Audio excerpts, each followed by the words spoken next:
ನಮಸ್ಕಾರ ಎಲ್ಲರಿಗೂ. ಇವತ್ತು ಬೆಳ್ತಂಗಡಿಯಲ್ಲಿ ಒಂದು ಪ್ರತಿಭಾನ್ವಿತ ಒಂದು ಹುಡುಗನ ಅಸಹಜ ಸಾವು ಆಗಿದೆ. ಇವತ್ತಿಗೆ ಸುಮಾರು 13-14 ದಿನಗಳು ಕಳೆಯಿತು. ಇಷ್ಟರವರೆಗೆ ಅದರ ಬಗ್ಗೆ ಮಾಹಿತಿ ಅಥವಾ ಯಾವ ರೀತಿ ಅಸಹಜ ಸಾವು ಆಯಿತು, ಇದಕ್ಕೆ ಕಾರಣ ಯಾರು ಎಂಬುದನ್ನು ಇಷ್ಟರವರೆಗೆ ಕಂಡು ಹುಡುಕಲು ಆಗಲಿಲ್ಲ ಅಂತ ಹೇಳಿದರೆ, ನಮ್ಮ ಜಿಲ್ಲೆಯಲ್ಲಿ ಏನು ಆಗ್ತಿದೆ, ಯುವ ಪ್ರತಿಭಾನ್ವಿತ ಯುವ ಜನರಿಗೂ ಬದುಕುವ ಅವಕಾಶವಿಲ್ಲವೇ, ಒಂದು ಹೆದರಿ ಬದುಕುವಂತಹ ಸಂದರ್ಭ ಎದುರಾಗ್ತಿದೆ.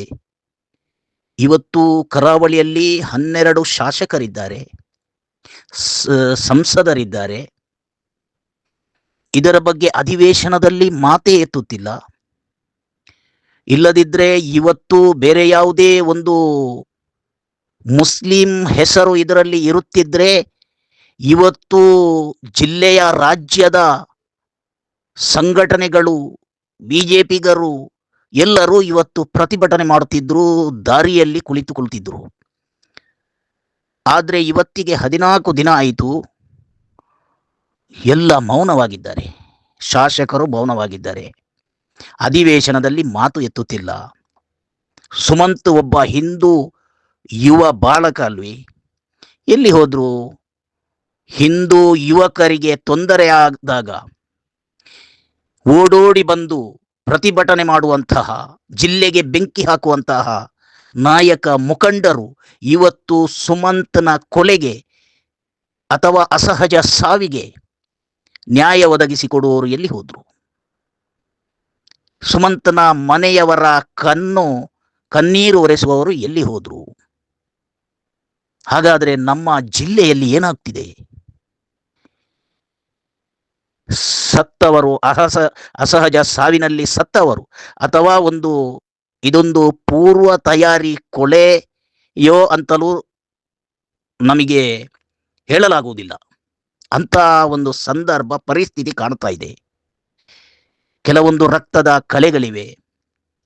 ನೀರಿನಲ್ಲಿ ಹೆಣ ಸಿಕ್ಕಿತು. ಹೆಣದ ಹೊಟ್ಟೆಯಲ್ಲಿ ನೀರು ಕುಡಿದು ಪ್ರಾಣ ಬಿಟ್ಟರೆ ಹೊಟ್ಟೆಯೊಳಗೆ ನೀರು ಹೋಗಬೇಕಿತ್ತು, ಅದು ಇಲ್ಲ ಅಂತ ವರದಿ ಹೇಳ್ತದೆ. ಇದನ್ನೆಲ್ಲ ನಾವು ನೋಡ್ತಾ ಇರುವಾಗ ಇವತ್ತು ಒಂದು ರೀತಿಯಲ್ಲಿ ನಮ್ಮ ಜಿಲ್ಲೆಯಲ್ಲಿ ಯುವ ಪ್ರತಿಭಾನ್ವಿತ ಯುವ ಬಾಲಕರಿಗೂ ಜೀವಿಸಲು ಹಕ್ಕು ಇಲ್ವೇ? ಅಲ್ಲ, ಭವಿಷ್ಯ ರೂಪಿಸಲು ಹಕ್ಕು ಇಲ್ವೇ? ಇದಕ್ಕೆಲ್ಲ ನ್ಯಾಯ ಒದಗಿಸಲು ನಮ್ಮ ಸಂವಿಧಾನದಡಿಯಲ್ಲಿರುವ ನ್ಯಾಯಾಂಗ, ಕಾರ್ಯಾಂಗ, ಶಾಸಕಾಂಗ, ಪ್ರಜಾಪ್ರಭುತ್ವ ಎಲ್ಲಿ ಹೋಯಿತು? ಏನಾಗ್ತಿದೆ?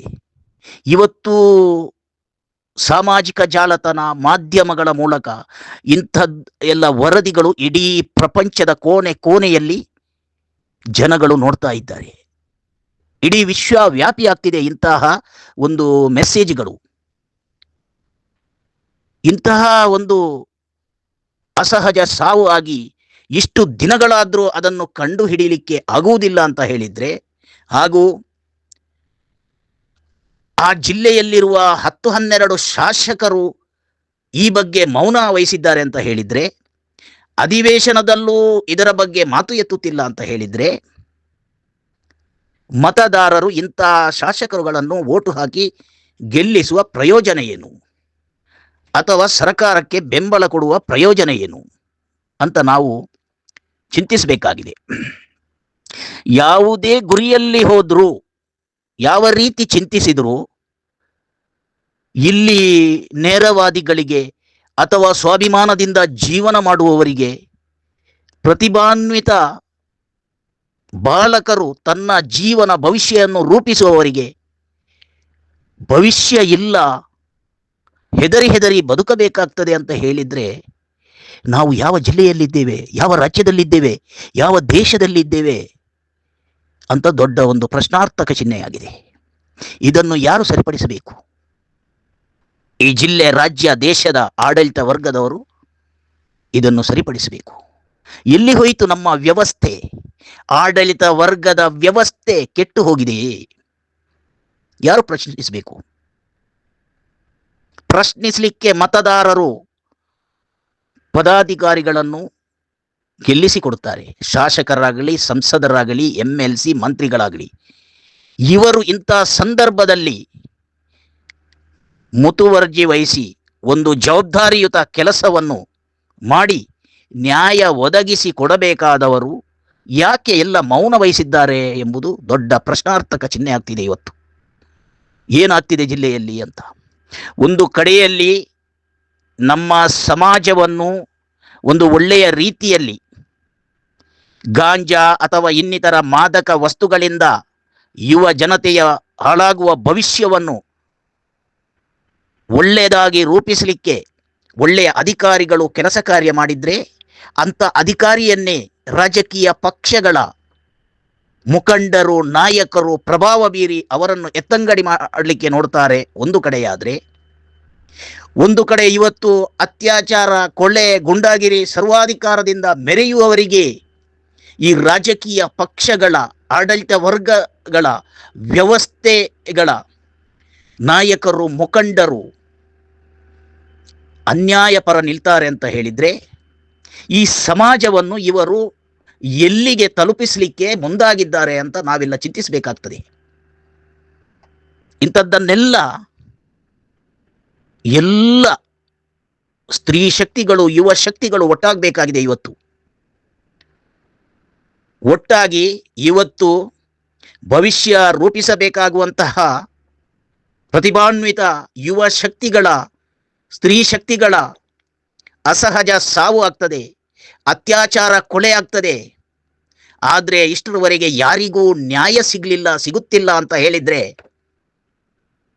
ನಮ್ಮ ಈ ಜಿಲ್ಲೆ, ರಾಜ್ಯ, ದೇಶದ ಆಡಳಿತ ವ್ಯವಸ್ಥೆಗಳು ಎಷ್ಟೊಂದು ಹೀನವಾಗಿದೆ ಅಂತ ಇದನ್ನು ನಾವು ಹೇಳಬೇಕಾಗಿಲ್ಲ. ಇವತ್ತು ಪ್ರತಿಭಾನ್ವಿತ ಮೇಧಾವಿಗಳು, ಜ್ಞಾನಿಗಳು, ಸಾಹಿತಿಗಳು ಎಲ್ಲರ ಬಾಯಿಯಲ್ಲೂ ಒಂದೇ ಪದ: ನಮ್ಮ ರಾಜ್ಯ, ನಮ್ಮ ಜಿಲ್ಲೆ, ನಮ್ಮ ದೇಶದಲ್ಲಿ ಆಡಳಿತ ವ್ಯವಸ್ಥೆ, ಕಾನೂನು ವ್ಯವಸ್ಥೆ ಎತ್ತ ಸಾಗುತ್ತಿದೆ. ಒಳ್ಳೆಯ ಕಾನೂನು ಇದ್ದರೂ ಆ ಕಾನೂನು ಪರಿಪಾಲಕರು, ಕಾನೂನು ನ್ಯಾಯ ನೀಡುವವರನ್ನೇ ಬಾಯಿ ಮುಚ್ಚಿಸಲಾಗುತ್ತದೆ ಅಂತ ವ್ಯವಸ್ಥೆ ಇವತ್ತು ಜಿಲ್ಲೆ, ರಾಜ್ಯ, ದೇಶದಲ್ಲಿ ನಡೆಯುತ್ತಿದೆ. ಕೇವಲ ಹಣವಂತರಿಗೆ, ಪ್ರಭಾವಿಗಳಿಗೆ, ರಾಜಕೀಯ ಮುಖಂಡ ನಾಯಕರುಗಳಿಗೆ ನಮ್ಮ ಜಿಲ್ಲೆ, ರಾಜ್ಯ, ದೇಶದ ಕಾನೂನು ಸೀಮಿತವಾಗಿದೆ. ಬಡವ ಮಧ್ಯಮ ವರ್ಗದವರಿಗೆ ಯಾವುದೇ ಕಾನೂನು ನ್ಯಾಯ ಒದಗಿಸಲು ಬಿಡದ ಅಂಥ ಒಂದು ವ್ಯವಸ್ಥೆಯನ್ನು ಇವತ್ತು ಕೊಳಕು ರಾಜಕೀಯ ಪಕ್ಷಗಳು ಸೇರಿ ಮಾಡುತ್ತಿವೆ, ಆಡಳಿತ ವ್ಯವಸ್ಥೆಗಳು ಮಾಡುತ್ತಿವೆ. ಇದರಲ್ಲಿ ನಾವು ಯಾವುದೇ ಡಿಪಾರ್ಟ್ಮೆಂಟನ್ನು ನಾವು ದೂಷಿಸಲಿಕ್ಕೆ ಆಗುವುದಿಲ್ಲ. ಯಾಕೆ ಅಂದರೆ, ಡಿಪಾರ್ಟ್ಮೆಂಟಲ್ಲಿ ಒಳ್ಳೆಯ ಕೆಲಸ ಮಾಡುವ ಅಧಿಕಾರಿಗಳನ್ನು ಅಥವಾ ಹೈಕೋರ್ಟು, ಸುಪ್ರೀಂ ಕೋರ್ಟಲ್ಲಿ ಒಳ್ಳೆಯ ನ್ಯಾಯ ಕೊಡುವಂತಹ ನ್ಯಾಯಾಧೀಶರುಗಳ ದಿಕ್ಕನ್ನೇ ತಪ್ಪಿಸುವಂಥ ನಮ್ಮ ಜಿಲ್ಲೆ, ರಾಜ್ಯ, ದೇಶದ ಆಡಳಿತ ವರ್ಗದ ವ್ಯವಸ್ಥೆಗಳು ಹಾಗಾಗಿದೆ. ಎಲ್ಲ ಹಣವಂತರಿಗೆ, ಪ್ರಭಾವಿಗಳಿಗೆ ಅವರ ಪರ ನಿಂತು ಅವರು ಎಷ್ಟೇ ಅನ್ಯಾಯ, ಅನಾಚಾರ, ಅತ್ಯಾಚಾರ, ಕೊಲೆ, ಗುಂಡಾಗಿರಿ ಸರ್ವಾಧಿಕಾರದಿಂದ ಮೆರೆದ್ರು ಅವರಿಗೆ ಸಪೋರ್ಟ್ ಮಾಡುವಂತಹ ಒಂದು ವ್ಯವಸ್ಥೆ ನಮ್ಮ ಈ ಜಿಲ್ಲೆ, ರಾಜ್ಯ, ದೇಶದಲ್ಲಿ ಆಗುತ್ತಿರುವುದು, ಇದು ಈ ಸಮಾಜಕ್ಕೆ, ಈ ನಮ್ಮ ಜಿಲ್ಲೆ, ರಾಜ್ಯ, ದೇಶಕ್ಕೆ, ಯುವ ಜನತೆಗೆ, ಯುವ ಪೀಳಿಗೆಗೆ, ಸ್ತ್ರೀ ಶಕ್ತಿಗಳಿಗೆ, ಯುವ ಶಕ್ತಿಗಳಿಗೆ ದೊಡ್ಡ ಒಂದು ಮಾರಕ ಅಂತ ಹೇಳ್ಬೋದು, ದೊಡ್ಡ ಒಂದು ರೋಗ ಅಂತಲೇ ಹೇಳ್ಬೋದು. ಈ ದೊಡ್ಡ ರೋಗಕ್ಕೆ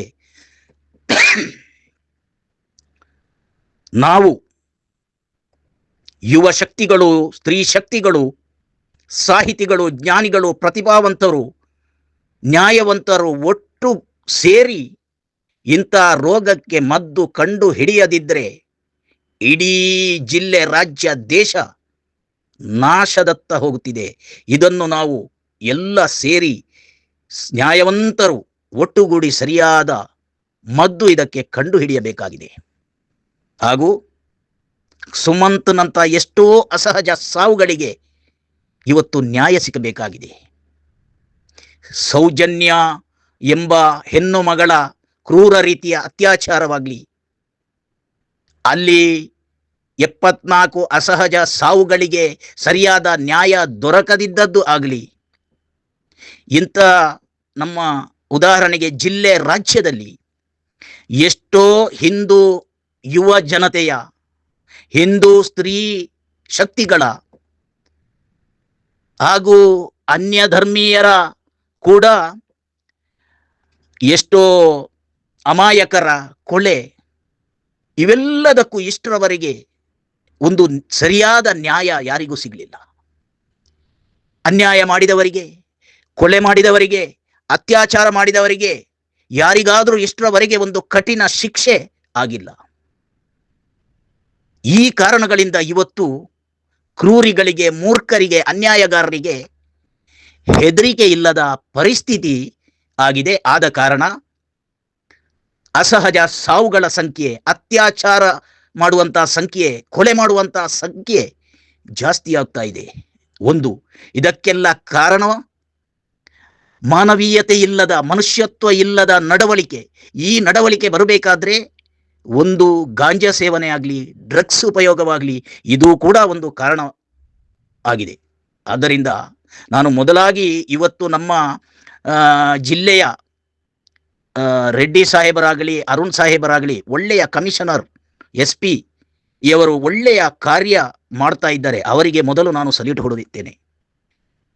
ಹಾಗೂ ಶೀಘ್ರದಲ್ಲಿ ಬೆಳ್ತಂಗಡಿಯ ಸುಮಂತನ ಅಸಹಜ ಸಾವಿನ ಆ ಗುಟ್ಟು ಹೇಗೆ ಸಾವು ಆಯಿತು ಎಂಬುದನ್ನು ಕೂಡಲೇ ಕಂಡುಹಿಡಿಯಲಿ ಅಂತ ನಾನು ಅವರಲ್ಲಿ ಕೈ ಮುಗಿದು ಬೇಡಿಕೊಳ್ತೇನೆ.